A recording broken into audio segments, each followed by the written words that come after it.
Kansas City. This is Madden NFL 21.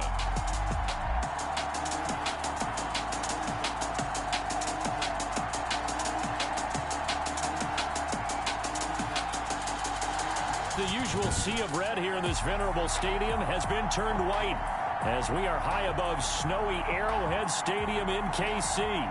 Straight ahead, we've got a good one on tap here between the Las Vegas Raiders and the Dallas Cowboys.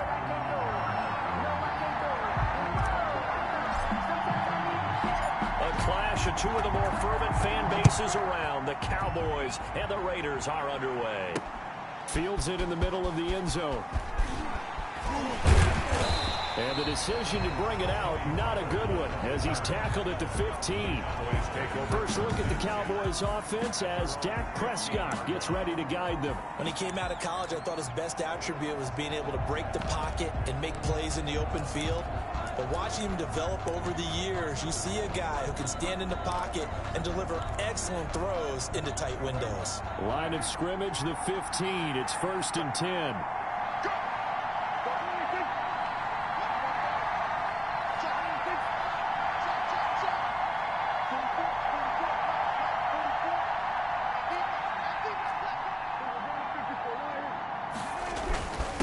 Here's the first carry for Ezekiel Elliott.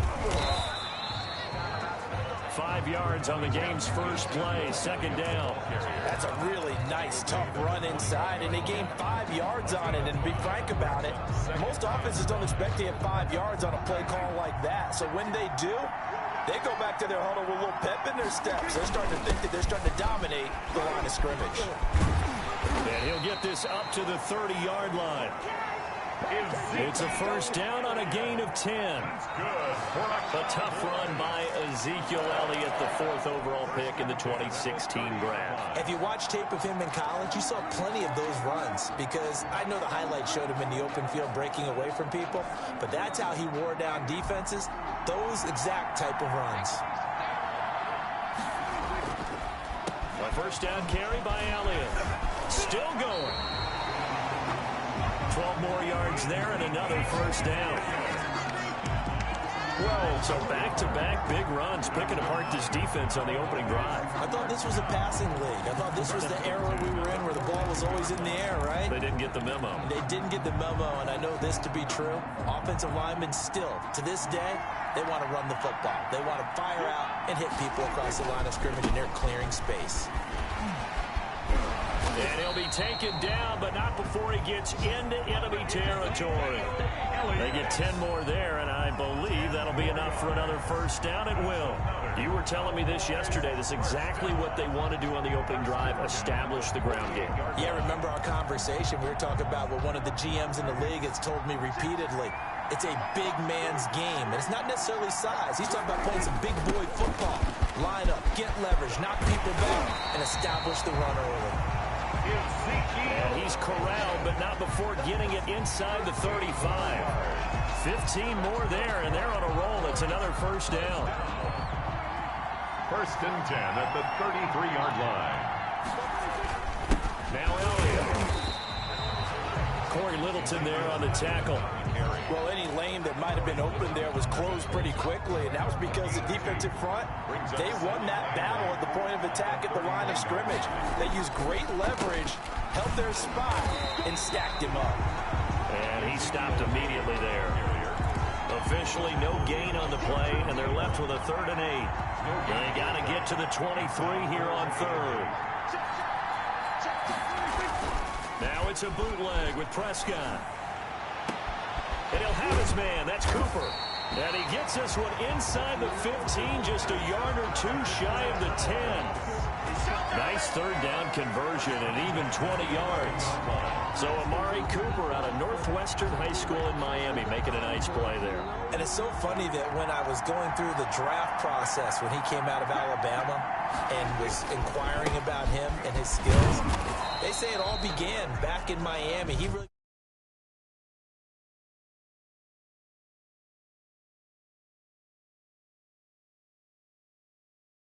became a pro receiver at a young age because of his attention to detail and precision.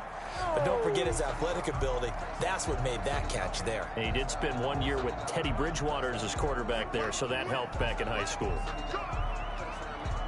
Still first down. Now they'll try to take advantage of that offsides call. Here's 1st and 5.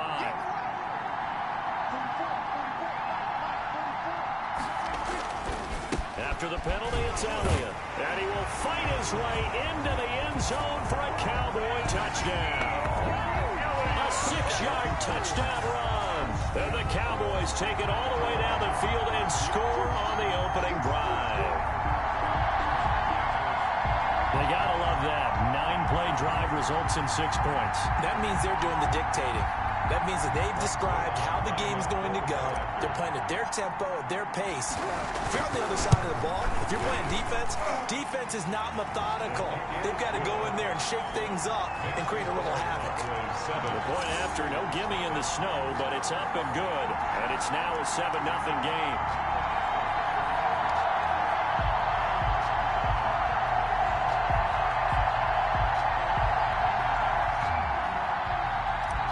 Zerline to kick off 4th down. Now after the touchdown, it's Zerline. He'll kick it away. Fielded a couple yards into the end zone. The Raiders take over 1st and 10. The Raiders set to go to work behind their veteran quarterback, and that's Derek Carr. And one of the things that I think that Derek Carr has really improved in doing since college, his ability to stay in the pocket, things swirling around him, find the right guy, and deliver the ball with accuracy. Derek Carr has great touch when he throws the football. Carr and the Raiders come up 1st and 10 at their 25-yard line.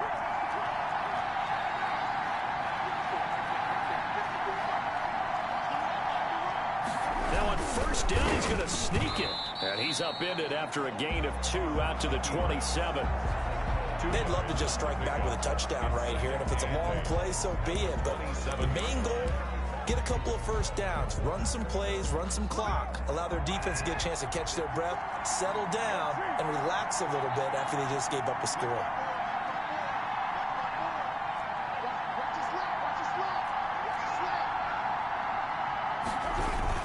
First rep of the game for Josh Jacobs. And he's going to lose yardage here back to the 14-yard line. It'll be a loss of 13 on the play. And they're going to face an uphill battle here on 3rd and long.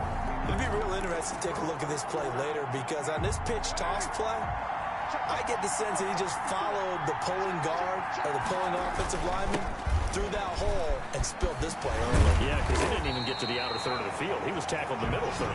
Yeah, when you're talking about a pitch or a toss tackled there, that means they read it fast and diagnosed it and knocked him down in a hurry. Well, that was a 3rd and long run, and to me, that was just a wave the white flag kind of a situation. Obviously, they don't want to risk the chance of throwing it downfield and risking a turnover in this section of the field.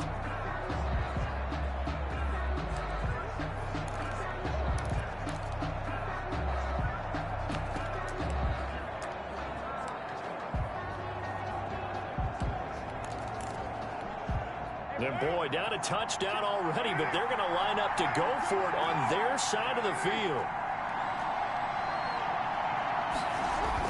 They do go for it. It's Carr. And now the ball's out. Carr lost it. Fumble. And fortunately, the offense will cover this one up back at the 5-yard line. A surprising move to go for it. Predictably, at least somewhat predictably, it doesn't pay off. Thank goodness. That means this next drive is going to begin 1st and goal already at the 5-yard line. Here's Prescott. Into a double team, and it's intercepted. Picked off with great anticipation. And a big turnover there as his guys will get the football back. How about the big boys snagging one? You don't see that every week. No, you don't, but a lot of them are just reliving their old dreams, going back to when they were in youth football and in high school. They didn't always play defensive line. Some of them actually handled the football, and you can see the flashback when he grabbed that one. 1st and 10, and kind of tipping their hand at running the ball. 3 tight ends are out there.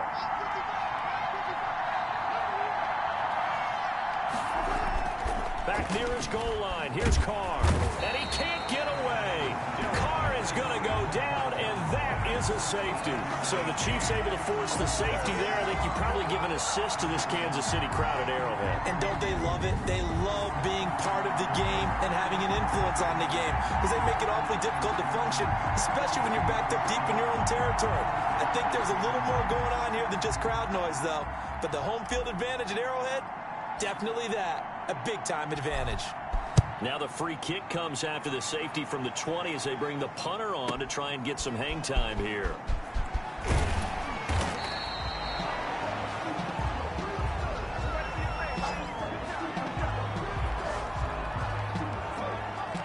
Now Dak Prescott of the offense heading back onto the field. And he'll need to find a way to shrug off the opening drive, if you can even call it a drive. One play and an interception, so he's got to forget that. I know that in today's football, we have a good number of coaches who don't look at time of possession the way that the old school guys did. But there's still a place for it. I think that on this drive, after having thrown that interception, they're going to want to eat up a little bit more clock and run some offense and give their defense a little bit of a break. Now a deep ball going to be caught here near midfield. And he'll be taken down, but not before they work it across midfield. Boy, that one goes for 30 yards. That is the exact right play call against that defense. So a hat tip to the offensive play caller because he won that part of the chess match. But give credit to his players as well. They won the execution part of it. So the line of scrimmage moves all the way across the 50 now as they come up 1st and 10. Prescott to throw it. Oh, a scrap for the football, and he's going to come down with it. And he'll get this one down near the 20-yard line, just shy of the 20. The two big plays right in succession as this one goes for 27.